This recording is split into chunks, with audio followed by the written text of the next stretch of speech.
Nous avons rappelé que sur l'ensemble du territoire, aucune activité contraire aux normes commerciales ne va prospérer.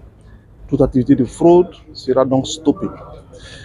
Alors, nous nous sommes rendus compte que dans la ville de Bitou, certains opérateurs économiques véreux ont construit des magasins pour entreposer des produits de contrebande qu'ils acheminent à travers les pays frontaliers.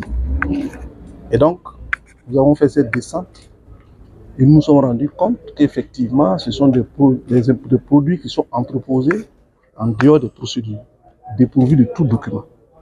Nous avons donc saisi ces produits. Nous tenons à rappeler ici à tous les contrebandiers, à tous les fraudeurs, que sur l'ensemble du territoire, aucune activité de fraude ne va prospérer.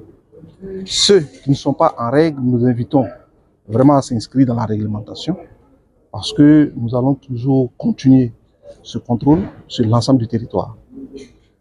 Lorsqu'on parle de produits alimentaires, évidemment, il y a un minimum de sécurité sanitaire qu'il faut observer avant de pouvoir mettre ces produits sur le marché. Malheureusement, nous avons vu du sucre, des sacs contenant donc du sucre. Et quiconque sait comment on doit importer le sucre, la réglementation est vraiment encadrée pour ce qui est de l'importation du sucre. C'est avec vraiment beaucoup de désolation, nous avons constaté du sucre où l'origine est écrite France, avec des écritures arabes. Bon, il y a quand même une contradiction.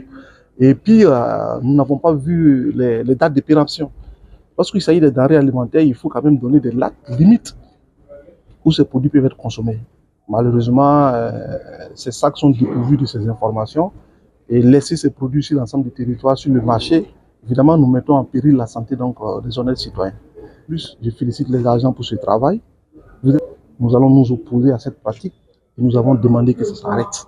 Et ça doit s'arrêter. Parce qu'aujourd'hui, avec la dynamique qui est engagée par le camarade président, le capitaine Ibrahim Traoré, il n'y a pas de raison que nous puissions laisser ce type d'activité continuer à se perpétuer. L'administration douanière entend vraiment mettre fin à ces pratiques. Et j'interpelle une fois de plus encore donc, les importateurs qui s'adonnent à cette pratique d'arrêter.